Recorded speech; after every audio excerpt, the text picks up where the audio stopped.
Major support for Do the Math has been provided by Chevron, the Kern County Superintendent of Schools, Edison International, Kern Schools Federal Credit Union, California Resources Corporation, Bakersfield West Rotary Stroop Family Foundation, Panama Buena Vista Union School District, Bakersfield City School District, and the Kern High School District, with additional production assistance provided by these supporters of education in Kern County and throughout the state of California.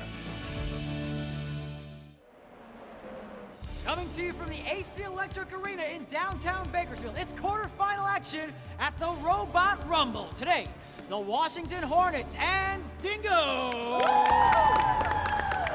are gearing up to take on from Rio Bravo-Greeley, the Gauchos, and Billy. Yeah! It's Robot Rumble time today on Do the Math!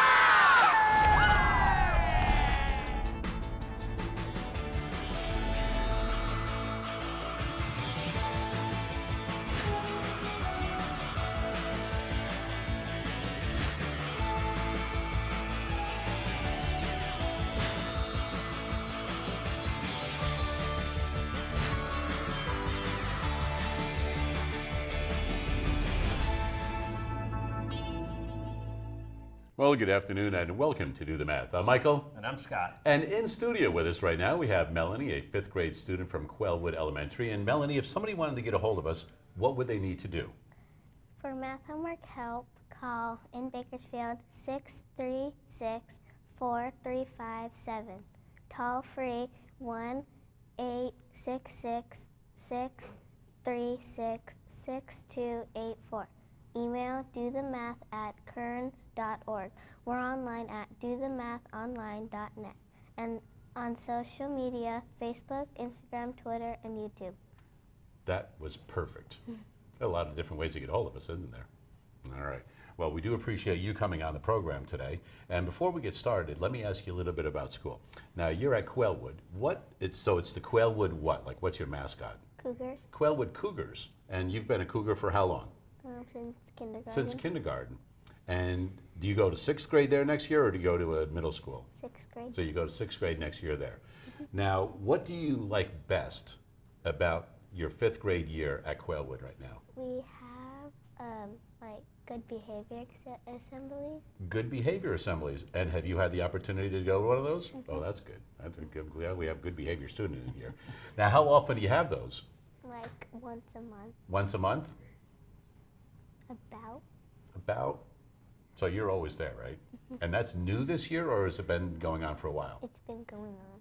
It's been going on for a while? Yeah. But this is your first time you got there? I'm only kidding. I'm sure you've been there every month that it's been going on. Anyway, are you ready to do a little bit of math today?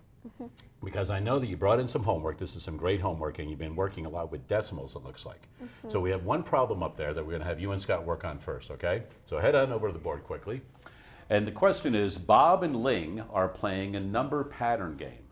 Bob wrote the following sequence, and we want to know what the unknown term is where that blank line is.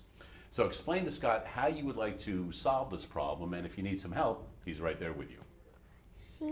My teacher said that you add two numbers next to each other, and then you subtract the one over there. Okay. And so when you add two numbers and then subtract that one, what does that give you? I forgot. Okay. Well, how about this? Let me give you a small little example here. What if we had a pattern like this? So there's a number that goes in this spot, and it's going to follow the same pattern. From number to number to number, each step would be the same, okay? And we want to figure out what that pattern is. So how can you go from 1 to 4? What's the best way to do that? Add 3. You could add 3, that's right. Let's see if that pattern holds. Is 4 plus 3 7? It is. So then what's 7 plus 3? 7 plus 3 is 10. Then we found the number. Let's make sure it still follows the pattern. Is 10 plus 3 13? Yeah. It works. If you have a pattern that works for the first one but doesn't work for the rest of them, then you have to find a new pattern. But you found the pattern right away. So I think we can probably use this strategy on the problem that we have up here. How could we go from 28.9 to 26.8. You can Wow. add. You could add them together. However, it looks like these two are going down, right? 28, 26, 24. We're going to be lower than 24, huh? And if we add them together, I think we're going to get a bigger number. What's something else we could do instead? Well, subtract them. Yeah, let's subtract them. See what happens. So if you subtracted these, oops, 26.8. Tell me what to write here. What's 9 minus 8? 1, 1. And what's 8 minus 6? 2. 2. So we have 2.1. Does 2.1 go there? No. No, not really, huh? But 2.1 is definitely going to help us. So as we go from step to step to step, we're going to do something with 2.1. So if we started off with 28.9 and we go down to 26.8, if you were using this number 2.1, would you add that number or subtract it? Subtract it. We added here, but now we're going to subtract, right? So 28.9 minus 2.1 is 26.8. Let's see if our pattern works. If we take 26.8 and subtract 2.1, what do we get? 8 minus 1? 7. 7, good. And 26 minus 2? Or 6 minus 2? 4. Yeah. Hey, there it is. So ready, pick up your pen. I'm going to have you find our next number. The problem we're going to work out is 24.7, and we're going to subtract 2.1 again. So 7 minus 1 is 6. I agree. Good. What's this number? 22 and 600. 6 tenths. Oh. I like how you were trying to use some words there for math and not just saying 22.6. So 22 and 6 tenths, that's good. Now let's just double check. We want to make sure that that number is correct. So how would we go from 22.6 to 20.5? How can we check that works? What's our pattern? Subtracting. That's right. So I want you to do that right underneath there. Subtract. What are we subtracting? 20.5. Oh, not quite. Remember this one right here? Oh. See this? Two And we did it point- here, right? And we did it here. We want to keep with the same pattern. So go ahead and take your 22.6, 22 and 6 tenths, and subtract 2 and 1 tenth, and see if you get 20.5. That worked out really well. So as long as we have the same pattern going from number to number to number every single time, we know we have found the correct pattern. Nice math today. Well done. That was There you good. go. Nice problem right there for finding a pattern. 636-4357 is the phone number. We do have phone tutors available most Tuesdays and Wednesdays throughout the regular school year. Time now for today's Math in the News.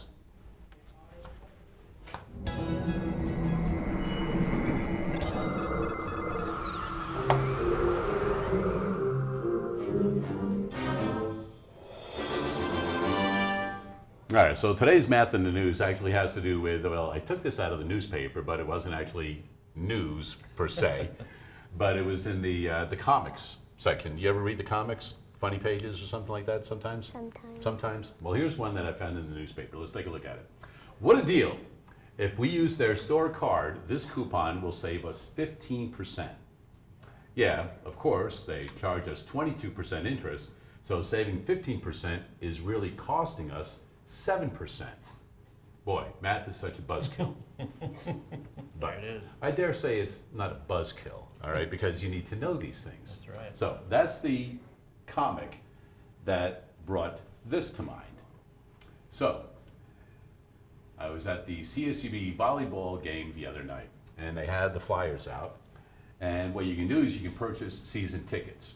Now, obviously, when I went, they were past the games that were already happening up there. But if we go down at the bottom, we can see that it was $75 per seat for all of the games that were on that piece of paper at the beginning. So if we take a look, we can see that we would have had 1, 2, 3 matches right there, 4, 5, 6, 7, 8, 9, 10, and 11. So there would have been 11 dates that they could have gone to for $75. But since it was past some of those dates, they put down $47.72 for the set. Okay. So what I'd like you to do is, if you could on the board quickly, we're just going to write down 47.72 over x is equal to 75 over 100. And we can see how that is 47.72 is what percent of $75. Okay, so that's how we would set it up. So in order to help you out a little bit, we're going to just go ahead and do the math for you. Okay. So what we're going to do is we're going to go 4772 times 100. That gives us 4,772 divided by the 75. That is going to give us 63.6. Now that's the percent that it will be off. So you're saving 63% by purchasing these at that reduced cost. Okay. And Or I'm is going to it have you do this 63% one. of the original. So we're going to go $75, so put 75 divided by 11. And what does that equal? $6.818, right? So 6.818 is going to be $6.82. Now times that, so just leave that number in the calculator, go times, and let's see how many games we have left here.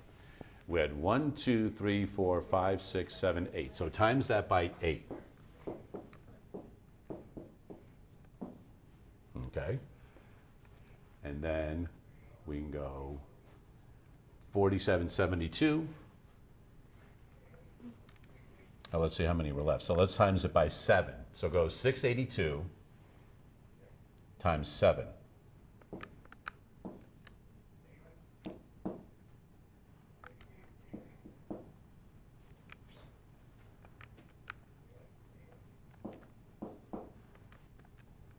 And there you get 4774. Now the reason it was 4772 is because it was a decimal at 6.81. But that way we can see how you could save some money. You can see that it was basically $6.82 per game. Now that's quite a deal. Yeah, it's I was going to say $6.82 to go see a Division I volleyball match. right. And you're not getting that at the door, so prepaying. Right, you need to It's really working prepay out so well that you for get all of those and have a savings. Right. And that is today's Math in the News.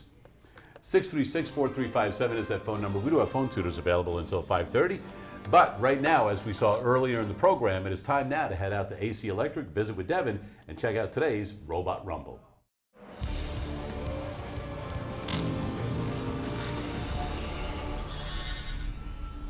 Welcome back to the AC Electric Arena here in downtown Bakersfield. Devin Rossiter, Tom Anderson. Tom, thank you so much for being here. Busy my day for you. pleasure. You're going to be doing double duty here to start things Double off. duty to start. We've got to get the referee from work. So yeah, well, I'll take that role on as well. This man is the authority That's for right, our first we can round. do it. So, for those of you that missed our first quarterfinal action last time between Chipman and Cato, let's give a rundown on the basics of tower takeover in this competition.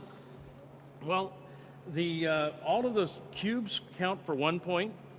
No matter which color you get, the towers that you see when the teams score a cube in the tower, that color cube becomes now worth 2 points in each scored zone. So you can really multiply your scores up very quickly by putting different colors in the towers. So the cubes become multipliers for the cubes in the towers become multipliers for the cubes that the teams end up putting into each of the corners as their Correct. goals. Correct. And ultimately, because of the limited space, stacking becomes an absolute necessity. It does. So the teams that are able to employ those strategies and designs for efficient stacking and point management are going to be the teams that end up overcoming their opponents and Right. coming through victorious. So Yes. we're going to run 3 rounds, but it's a cumulative scoreboard. It is.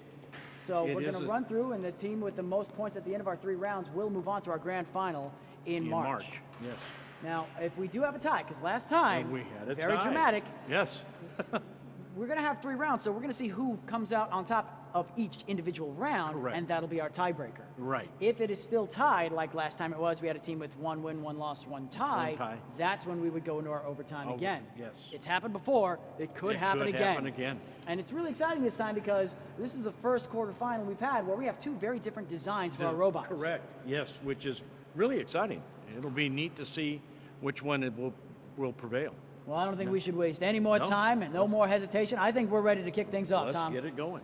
Let's go ahead and fire things up for our first round between the Washington Hornets and their robot Dingo, a clawbot very similar to what we saw last time, and the Rio Bravo-Greeley Gauchos with our very first stacker robot of the season, Billy.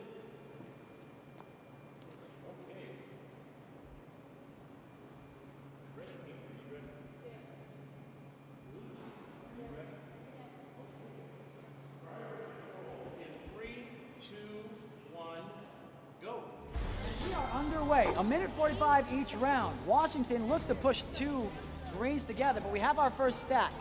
They're looking to go from Rio Bravo-Greeley into the towers right away with an orange. They've done so they are going to be aiming for those oranges. They have a lot of oranges on their side too, and that might work in their favor. That stacker traditionally can put 3 cubes together, but right now they haven't finished that mechanism. So they're going to go one at a time, but they feel comfortable about their capacity to stack. They've already got an orange cube in the corner, so right now the Gauchos and Billy up 2-0. They've got another one they're looking to leverage. They've got it in that goal, so it's a 4-0 lead right now for the Gauchos. But it looks like Washington was able to get it in, but we have a tip over here. Dingo is on its back. It is currently disabled. Can it push itself back up? A bit of a challenge early on as we're in our changeover period here for our 2 teams. Do we have a driver switch? With 46 seconds remaining, the Gauchos and Billy with a 4-point lead. The arm mechanisms seem to be a little bit askew there as they try to grab a 3rd cube here in the orange. Still struggles for Washington as they cannot get upright on that tip over earlier on the round. 30 seconds left to go. Billy and Rio Bravo-Greeley looking to push it in. Is it all the way through? Yes, it is. They've gotten one in the near corner for their 6th points of our round. Meanwhile, still struggles on the Washington side as they have been knocked backwards by their own momentum. 9 seconds remaining. A comfortable first round for the Gauchos. 3, 2, 1. That will do it for round number 1. A 6-point advantage for the Rio Bravo-Greeley Gauchos and Billy. Let's talk with both of our teams, starting things off with Washington. Driver Edwin, early on, you got the cube in the tower. You were focused on the green, and then things kind of got knocked back a little bit. Tell us a little bit about that moment where Dingo got sent backwards. Most of the time, we usually have that problem because our robot goes too fast, and when we try to go backwards real quick, the momentum is too fast. So Troy's got some input as well on this. But normally we weren't really used to this because most of the time it's usually just flying forward instead of backward, and with our arm doing that, it would be able to just pick up and continue going. So yeah, what we did was we didn't pay attention to our arm. We should have though. Good feedback going into our second round to try to dig back out of this deficit. It's a 6-0 lead as we check in right now with Rio Bravo-Greeley. Gauchos, your strategy paid off early dividends. You said early on you wanted to get your tower, and then the cubes just kind of fell in place. So tell us a little bit about early on getting that tower established. So we did that early because we could tell by how the other team set up they weren't going for that color, so we went for the tower early. And then also the orange cubes were more easily accessible to us, so that's why we went for that color. But one of the wires for our lift got unplugged on the left side. As you can see, the wire from that motor came unplugged, so we couldn't stack. So that's why once we scored the 3 cubes and the one in the tower, we just stopped because we knew we couldn't do any more. But a still comfortable advantage, 6-0 at the end of round 1. When we come back, round 2, we'll see what adjustments Washington and Rio Bravo-Greeley make heading into the middle of our quarterfinal action here at the Robot Rumble. For now, we're going to send it back to the studio. Take it away. All right, thanks for that, Devin, and thank you also to AC Electric. It's always fun to see what modifications are made as they go from round to round. That's right. In studio, we have Melanie with us, a 5th grade student from Quellwood Elementary, and Melanie is ready to do some more homework. Are you ready? Mm-hmm. All right, over to the board, young lady. First of all, I need to ask you a question. Do you like muffins? Mm-hmm. What kind of muffin do you like the best? Blueberry. Ooh, that's mine also. You know what? The principal at our school, his wife makes homemade blueberry muffins. Ooh, they are good. I'll tell you, the old man puts those right in the belly. Love those things. All right, here we go. Let's take a look at the problem. Students are selling muffins at a school bake sale. One muffin costs 25 cents. 2 muffins cost 37 cents. 3 muffins cost 49 cents, and 4 muffins cost 61 cents. If this pattern continues, what is the cost for 7 muffins? And then explain how you found your answer. Okay, here we go. What a great problem. Now think back to the last problem we had, right? We had a little pattern going on. And so I'm going to let you kind of take over this one. What do you want to do with this problem? What kind of pattern do you think is going on from muffin to muffin to muffin? I think it's adding. Definitely doing some adding. It's getting bigger, right? Mm-hmm. So how much is it adding? About like 10. About 10 cents, something like that. Okay, so we need to figure out exactly how much it's going to add, right? How do we figure out exactly how much it's adding? Because 25 plus 10 is 35. It's not quite enough. But how can we figure out exactly? We do a little bit of math and figure out the pattern. Subtract them. Go ahead and show me.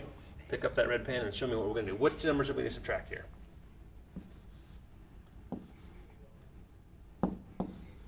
Good. So we got 37 cents and 55 or 25. I see. Gotcha there. Yeah, the first number there is a 2. Hooray for erasers. That's it. So we're going to be able to find out exactly our pattern from number to number to number. Go ahead and do the subtraction, and I'll give our little diagram a picture there. What is that? 0.12. Right. Well, we're talking about money, so what is it? How would you say it like in normal words? $0.12. $0.12. You could say that, but what if you had some change in your hand? What would you call it? $12. 12 cents, right? 12 cents, yeah, there you go. So we're adding 12 cents each time. Okay, so let's make sure this works. 25 plus 12 is 37. We kind of proved that here. Let's make sure our pattern works, okay? So we're going to do 37 cents, and we're going to add 12. The prediction is we're going to get 49 cents. Let's see if the pattern's working. Go ahead and give it a try.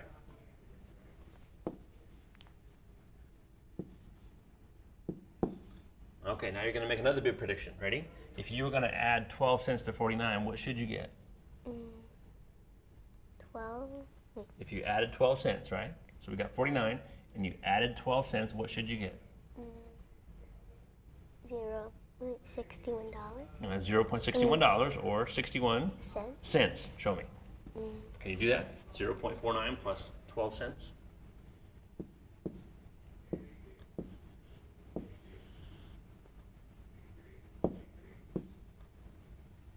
Yeah, 4 plus 1 plus 1. There it is, 61 cents. Okay, so it looks like our pattern is working out really well. But we want to get up all the way to 7.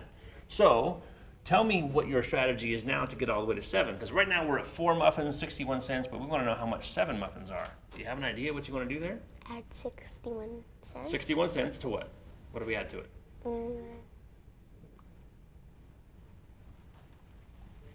I agree. We'll do 61 cents, and we're going to add what? What's the pattern?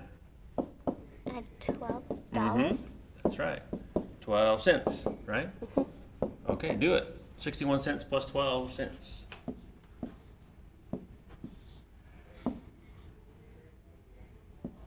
Good. So we got a little math there. So we know that 73 cents goes here. How many muffins will you get for 73 cents? 7. Not quite. We're at 4, right? And then we're going to add 12 cents. We did that. And notice how this pattern up top is going plus 1, plus 1, plus 1. So what's the next one? What's 4 plus 1? Add 12 again. Right. However, I still have this question for you. 73 cents is exactly right. How many muffins will you get for 73 cents? What's 4 plus 1? Oh, 5. 5, that's right. So 73 cents. I'll keep track over here. We still want to know how much 6 muffins cost, and then we really want to know how much 7 costs, right? Okay, so take your 73. What are you going to add? 12. Good.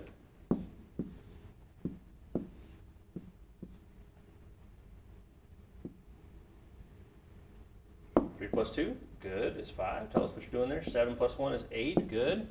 How much money is that? 85 cents. 85 cents, that's right, good. Do we know how much 7 costs yet?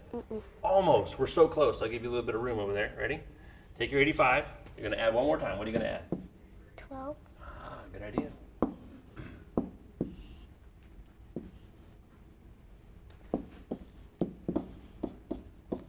How much money do 7 muffins cost? 97. 97 cents. I think it's still a heck of a deal. Now, Certainly 7 muffins for $1. That's a pretty good deal. I like it. That's a heck of a deal. I'll Now, take that. all this addition is a lot of fun. I know I enjoy it. I hope you enjoy it as well. However, the exciting part about what you will soon learn is not only is repeated addition done a lot more quickly as multiplication, but then when you get to algebra, you can do this one super fast with the little equation. I like the way you did it, though. It's important to understand the process behind it. It's a repeated pattern. And that's a lot about what math is. Really well done. I like the work. There you go, working more with patterns. All right, and for great work like that, we're going to award you a couple of tickets to go see some ice hockey with the Bakersfield Condors, so congratulations on that. 636-4357 is the phone number. All sorts of things moving around there. You never know what you're going to Showered with gifts from Do the Math. All right, you know what? We're going to go to the phones right now. Haley, how are you today? Hi. You're a 6th grade student, correct? Yes. All right, as soon as you're ready, let's hear the math problem that you're working on. Okay. 20.6 plus 2.1n equals negative 8.2n. Right, n, and I think 2.1 has an n with that also, Scott. Okay.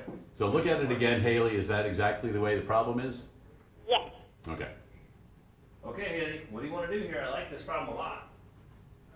Any ideas? Subtract the 20.6. You could subtract the 20.6, and I like that idea. However, if you subtracted the 20.6, you'd have to do it on the other side of the equal sign as well, right? And that wouldn't be so bad. However, there's nothing to subtract on the other side, right? So we would love to be able to put things together that go together. In other words, if there was another regular number on the other side, we could definitely do what you're saying. And you still can do it if you want. However, I'm really thinking that what you'd like to do is probably put those ends together somehow, right? Yeah. So instead of subtracting 20.6, what could we subtract instead? We could subtract the 2.1n with to the 8.2n. That's it. That's a good way to do it. So you're going to subtract 2.1n on both sides of the equal sign, because we know in math you have to do the same thing on both sides. I like that idea a lot, and it goes away on the left side. What is left over on the left-hand side of this equation? From the left-hand side? Just the number, right? On the left-hand side, what's the number that's left over if the n's go away? 20.6. Good for you. 20.6. And that equals, now we got to do a little bit of math. Ooh, we have decimals and we have negative numbers. What we're looking for is, what is 8.2 minus 2.1? It's 10.3. Oh, I like it. You did get checked on this one. 10.3. Don't forget the end part, and tell me about the sign on 10.3. It's negative. It is negative, that's right. So we have a negative 8.2 and a negative 2.1. We put them together, we have negative 10.3. One more step to finish this one up. What do you want to do next? Divide I like it. What are you going to divide? 20.6 by 10. Yep, Negative 10. Yeah, negative 10 point what? 3. Good for you. Negative 10.3. And we'll leave the n all by itself on that side. So we'll be left over with n, because negative 10.3 divided by negative 10.3 is actually just a 1. So we're done with that side. And now we have to go over here. Let's first figure out the sign. We have a positive 20.6 divided by a negative 10.3. What is the sign on your answer going to be? Negative. Good for you. So I always like to tell my students, don't forget to put the sign in first, because then after you do all the numbers, you won't have to worry about what's the sign of my answer. Don't remember. Okay, you want to do a little bit of math for us? 20.6 divided by 10.3? Okay.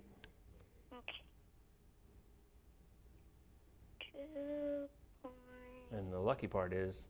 Is it 2.2? Almost. You got the 2 right. 2.02? 2.0. How about just 2.0? Because 10.3 plus 10.3 is 20.6, so it goes in 2 times, and it works out pretty nicely. Someone was awfully nice to you with this problem with all those decimals in it, but the answer ended up being a whole number. Right, and I know a lot of students see that and they go 20 divided by 10 is 2, and then 0.6 divided by 0.3 is 2. Right. But imagine there were no decimals. Right. It's simply 206 divided by 103, it would only be 2. Good not point. 2.2. So that's a different way to look at it. But anyway, Haley, a great problem right there. Thank you for calling in today. You've got yourself a meal courtesy of our friends at Chick-fil-A, so congratulations on that. Hey, we'll be back with more right after this.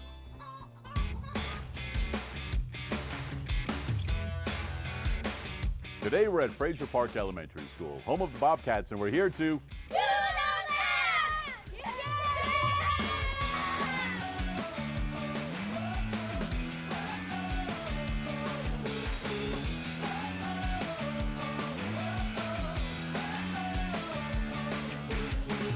Well, today we're at Fraser Park Elementary School with some fourth grade students ready to do a little mathematical reasoning, logic, and a little addition, subtraction, and a lot of it in our heads. You guys ready?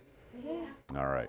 So I'm going to pass out one paper between each of you, and Jordan, you and I will work together on this one, all right?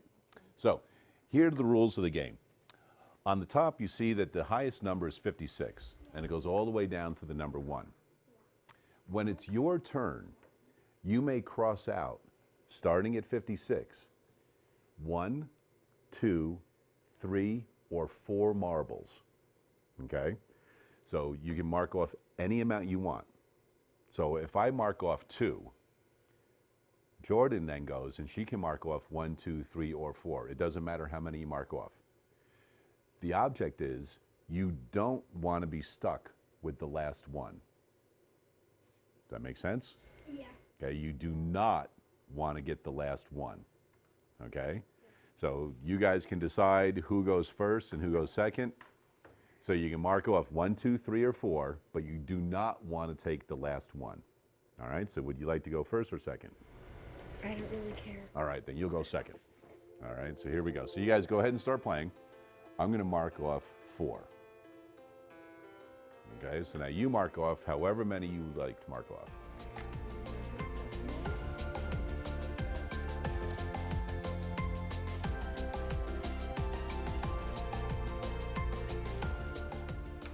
I'm going to mark off 2 this time.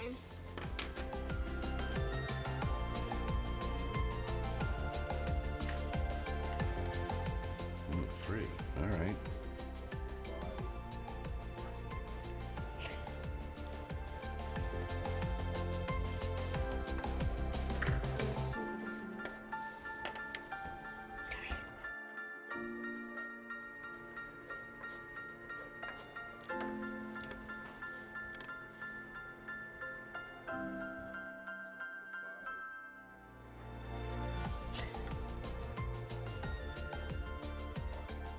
So let's see. I will go like this. So remember, you want me to be stuck with the last one somehow.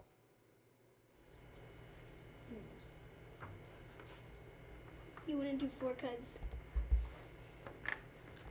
So there's different ways this could happen here. All right, I know you already know because this is the way you got finished up. So if I go like this, what can you do now to make sure that I get stuck with the last one? There you go. So now you won because I had to take that last one right there. All right. You guys get the idea of the game? Yeah. Did any of you have a strategy as it got closer to the end what to do? Yeah, but my strategy failed. Your strategy fell apart? What was it? What were you thinking of doing? I was thinking about doing 2, and then I thought he was going to do 4, and then, oh wait, 3. Hey, you were hoping he was going to do 3, right? Yeah.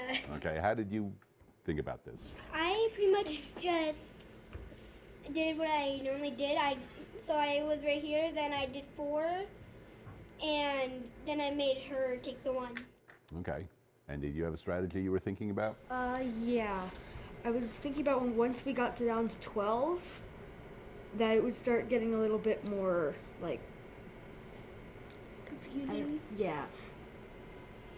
And, I did 4, so, you would do like 2 or something? You wanted to get a lot out of the way, right? Yeah. Okay. So that's the first way how to play it, just to try it and just see what happens, okay? Now, when we come back, we're going to try another way. And I'm going to teach you guys how you can possibly start way back here and make sure that you can get the person to take that last one. And we'll do that next time with the kids from Frazier Park Elementary School.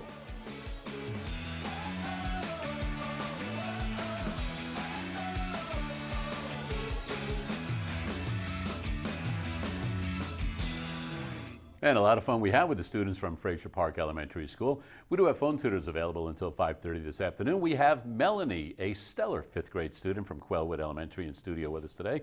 And right now we're going to go back and see what the modifications were with the latest Robot Rumble. Welcome back to the AC Electric Arena, downtown Bakersfield. It's the Robot Rumble, quarterfinal action between Washington Middle School and Rio Bravo-Greeley and the Gauchos. Round one, Rio Bravo-Greeley, the Gauchos, their robot Billy, effective in controlling the multipliers. We saw our first stacking action. Exactly. Yes, and that was really, I mean, that's the first one we've seen so far. All season. Which is really neat. So big deficit to pick up from for Washington. Eager to see how the teams responded in their adjustments, especially with the clawbot. Well, you know, we noticed that those clawbots have a tendency to tip over and lose balance. Yes, and they have installed a little sissy bar, if you will, on the back to try to keep them from tipping back on this round. So they've been able to readjust for balance so that they don't get knocked backwards as much. Or that it will stop on the way back. So we'll see how that works. So let's see how we fire up here in round number 2 with Rio Bravo-Greeley Gauchos and Billy maintaining a 6-point lead over their compatriots at Washington Middle School and Dingo. All right, Blue, you ready? Yes. Rage, you ready? Yes. All right, driver in 3, 2, 1, go. So Washington has started off with a cube in its grasp as they try to delicately place things up. But Rio Bravo-Greeley is able to grab their first one. We see a component fall off here on Rio, and we'll see what impact that has. That's a bushing off of a axle. Now, we both have a cube in each corner for our corresponding teams. No multipliers quite yet. Some damage. Well, they're knocking everything over to make sure they can get their oranges clear. Get what they need to get. Meanwhile, Washington is sticking with green.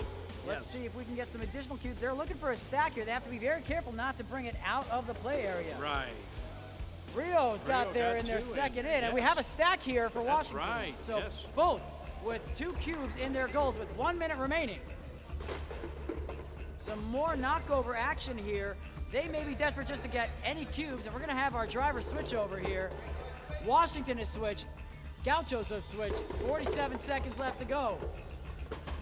They're looking for this near corner here to push that, nudge it in. They've got it, so they've got their 3rd point of the round. No multipliers as of yet this round. Yeah. We had a drop here on an orange cube by Washington. They're going to kneel back down and pick it up. With 30 seconds remaining, it's an extended lead here for Rio Bravo-Greeley, the Gauchos, and Billy. Now, this is the first time we've seen a robot go into the opposite side of the playfield to try to kind of mess around with the structure and push cubes away out of reach of their opponents with 13 seconds left to go. Great tactic. And they're not messing around with their opposing goal, with that blue goal, with 5 seconds remaining. 6-5.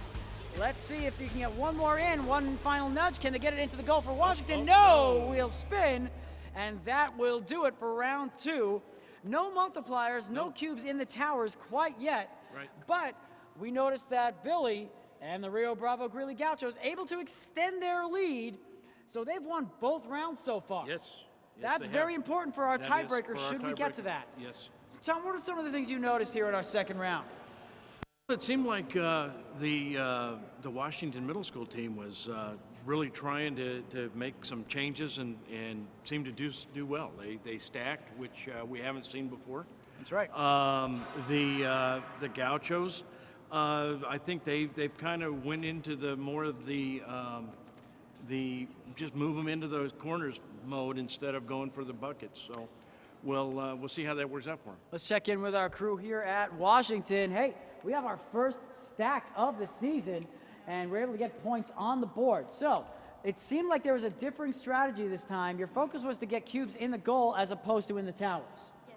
How do you think that played out for you in this second round here? What I did instead of like just, doing something like I like calling pedal to the metal. Pedal to the metal. I just, I did it lightly and I just feathered it every once in a while, grabbed cubes, and then I tried stacking them as easily as I could, because usually with bouncy stumps, like things like this, like a foam mat, the cubes are more likely to bounce up and out of the thing. So what you do is you just play, easy and calm. Well, calm is great heading into the first 2 rounds, but we've got one more round to go, and we're trailing by a deficit of 9-2. So what are some of the things you as a team feel you need to be able to do in order to give yourself a chance at victory going into our 3rd and final round? Play more violently. Ooh, I would go with aggressively, but violence makes wonderful television, so I thank you for your sentiments. Any thoughts on the multipliers as an approach? Well, we were trying to put them in the cubes and try and make them make more points, but we end up just going with the corners instead. So down by 7, it may need to be a blend of those strategies because there's only so much room in each of those. Josh has a sentiment as well to add. I feel like we should try a little bit more to get the cubes in the towers.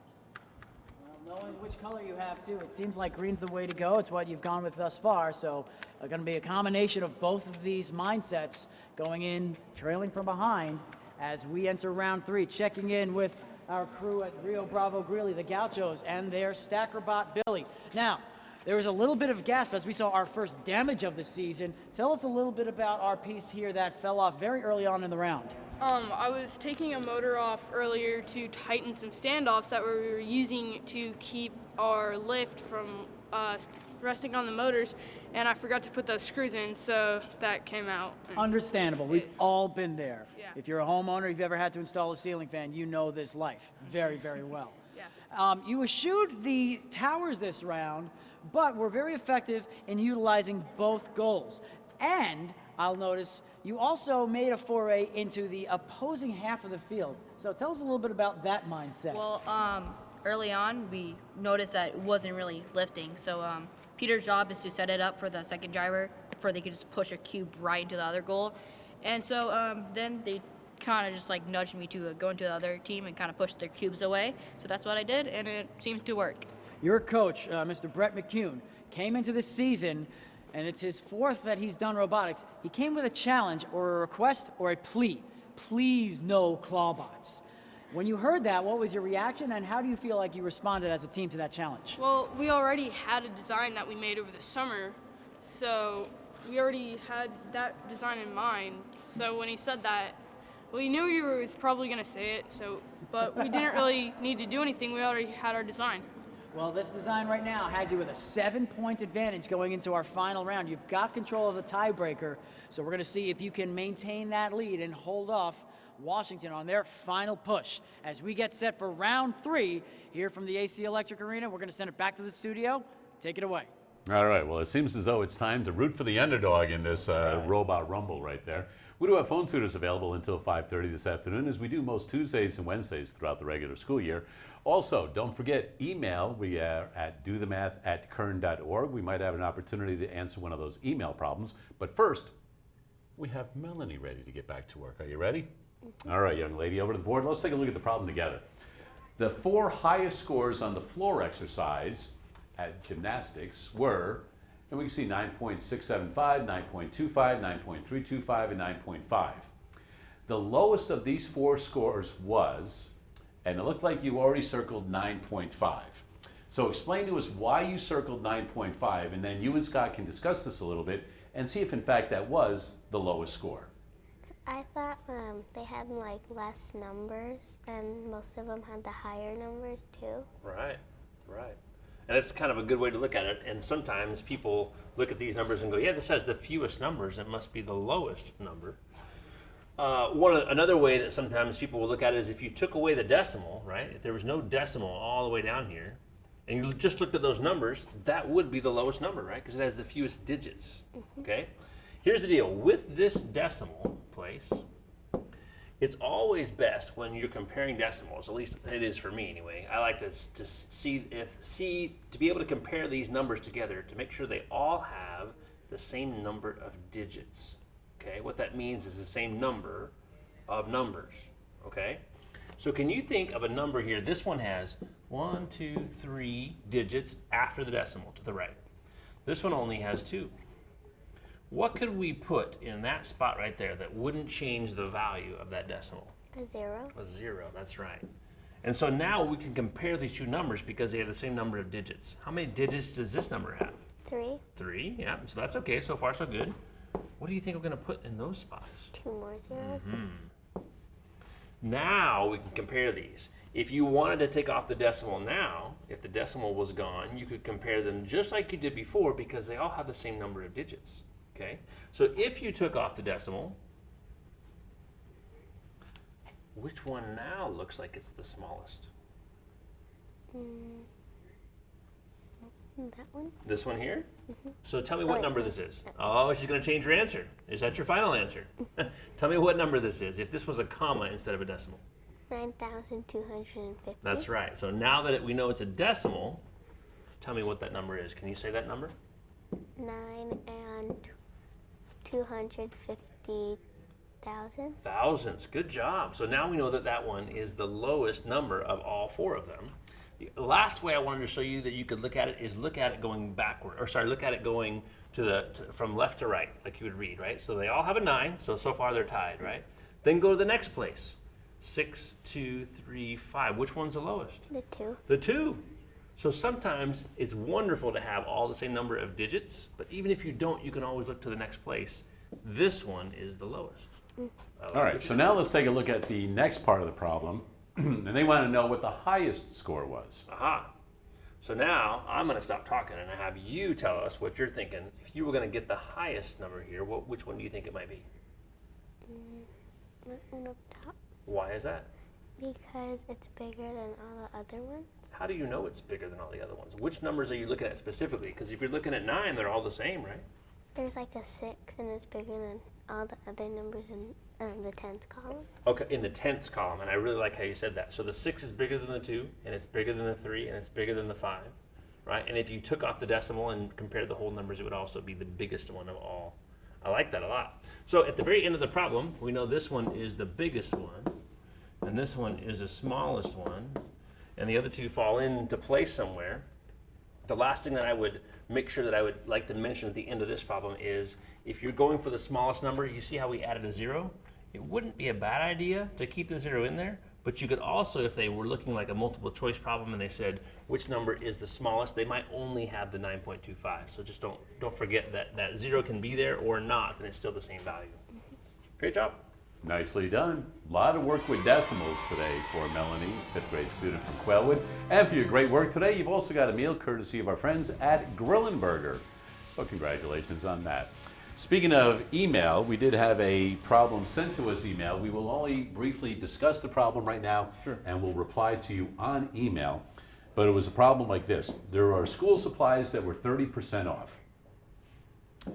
They picked up a backpack that cost $11.20. They want to know what the original price was. And what we'll do is we're going to go ahead and work on that a little bit while we go out for our final opportunity to visit with today's Robot Rumble. Hey, thanks a lot. Here we are. It's round 3 of our Robot Rumble quarterfinal between Rio Bravo-Greeley and Washington Middle School. Rio Bravo-Greeley with a 7-point lead going back into this final bout. Devin Rossiter, Tom Henderson, it's been a high-scoring affair, and we've seen the towers get utilized. Right. Washington Middle School, Coach Anthony with the rest of his squad, points matter here. They've got to get a lot of points in a short period of time. What do you think of some of the conversations that are happening with that squad? I know that they're talking of hitting the towers as much as they can. So I think that's what they're going to have to do to make it, pull it off. We'll be curious to see that balance of towers and goals. Right. Meanwhile, on the Rio side, they're getting very comfortable here. A 7-point lead is the largest we've seen this season. Yes, it is. It's very easy to get too comfortable with that. This might be one of those most dangerous leads in robotics. It could. It's the rabbit and the hare, or the rabbit and the tortoise Yeah, the rabbit and the hare would actually be a very close contest, wouldn't it? It would Yeah. be, yes. I want to see that. Put some money. See who's going to win. So let's go ahead and see any anticipation. What are some of the things you expect to see coming into our third round here? Well, I'm hoping that Rio Bravo-Greeley's got their little problem fixed with their motor that keeps unplugging. So I noticed that they have it tied in with a rubber band, so we'll see if that actually holds for them. And for Washington, they seem to have managed their balance issues in that second round. Balance issue, so hopefully that'll hold firm for them and we'll get going. Ladies and gentlemen, the place is here. The time is now. It's round 3. Can Washington Middle School and their robot Dingo overcome a 7-point deficit? They've got to get that lead. They have to beat Rio Bravo in this round because Rio Bravo holds a tiebreaker. So it can't be a tie. They've got to overcome. All right, Blue, you ready? Yes. Red, you guys ready? Yes. All right, driver in 3, 2, 1, go. Now, generally in these competitions, there is an autonomous setting. Now, we noticed there that Washington started off with a cube in their grasp. Tell us a little bit about that. Well, their robots have to start the match with a robot touching, or with a cube touching their robot.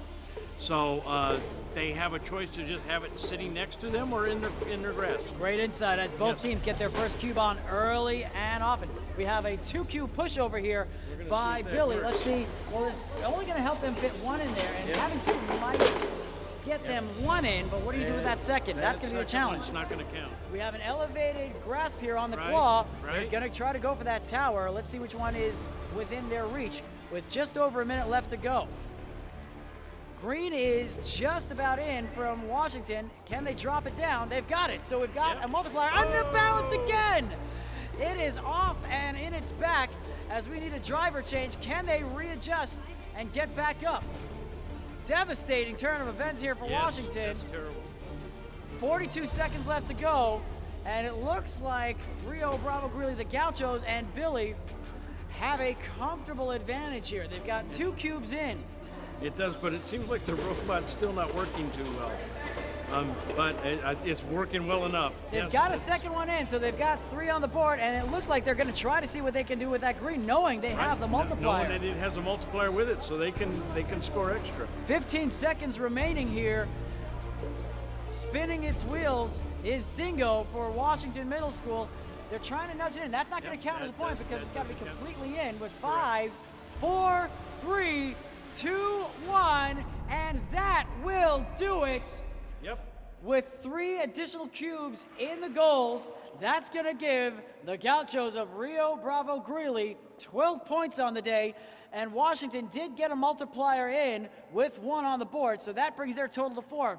So for a 12-4 victory, congratulations to Billy and the Gauchos of Rio Bravo-Greeley. They advance to our grand final in Washington. Exactly.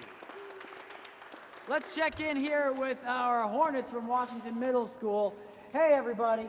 So we got the tower in, we got the cubes in, but the balance came into play again. Tell us a little bit about the downfall of Dingo. We had forgotten to put our balancer up, and that was a mistake, but next time we'll remember to do that. Same turn of I feel like the reason it keeps falling or tipping backwards is because the claws keep moving too fast. So the faster it moves up, the easier it's gonna tip back.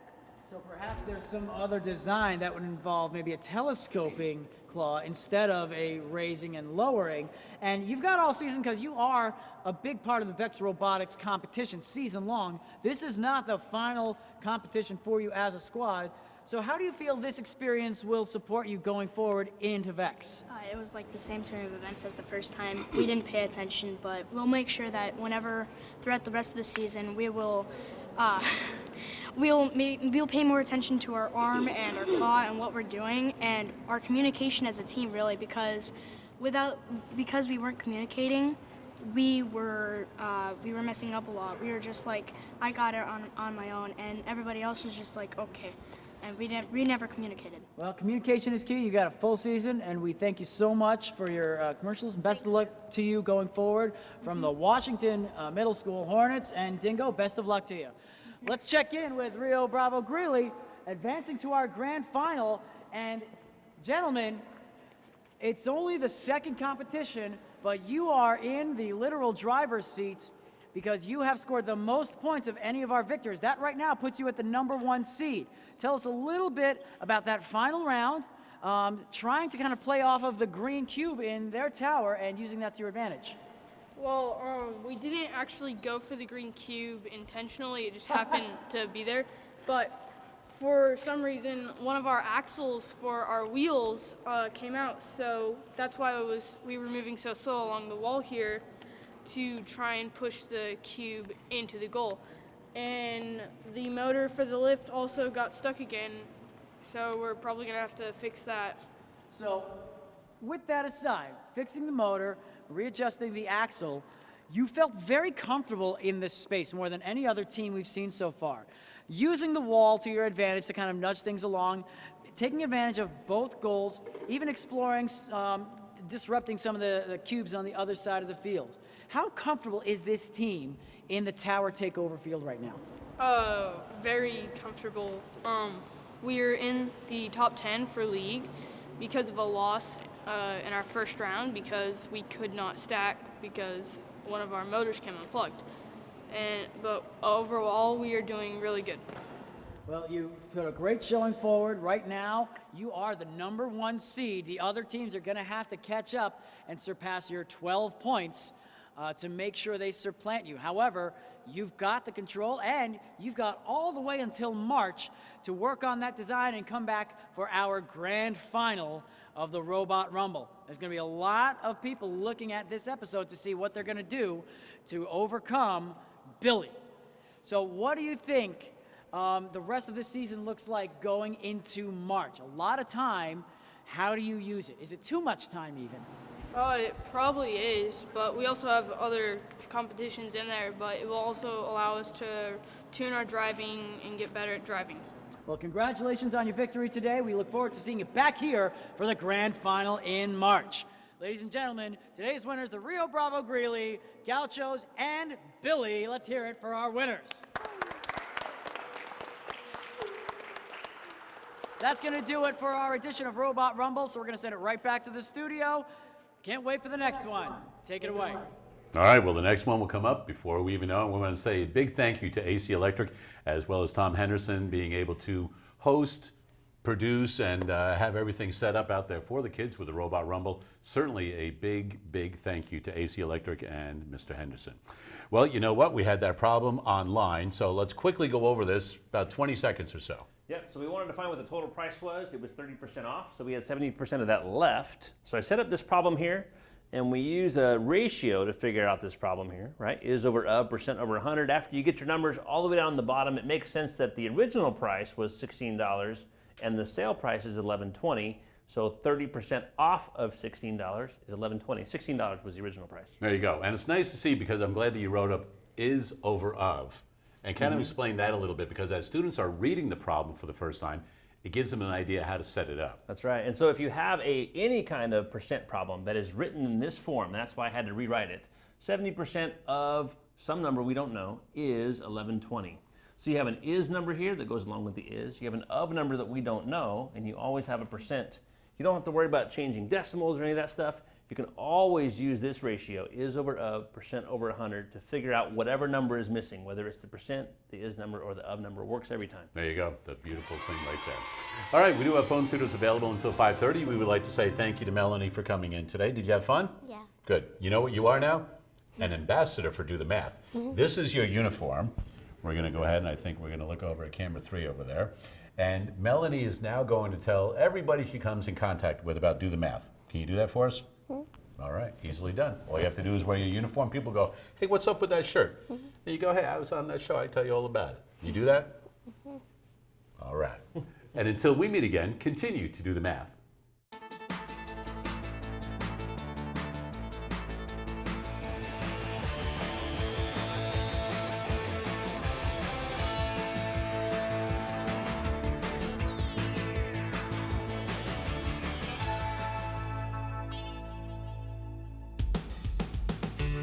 Major support for Do the Math has been provided by Chevron, the Kern County Superintendent of Schools, Edison International, Kern Schools Federal Credit Union, California Resources Corporation, Bakersfield West Rotary Stroop Family Foundation, Panama Buena Vista Union School District, Bakersfield City School District, and the Kern High School District, with additional production assistance provided by these supporters of education in Kern County and throughout the state of California.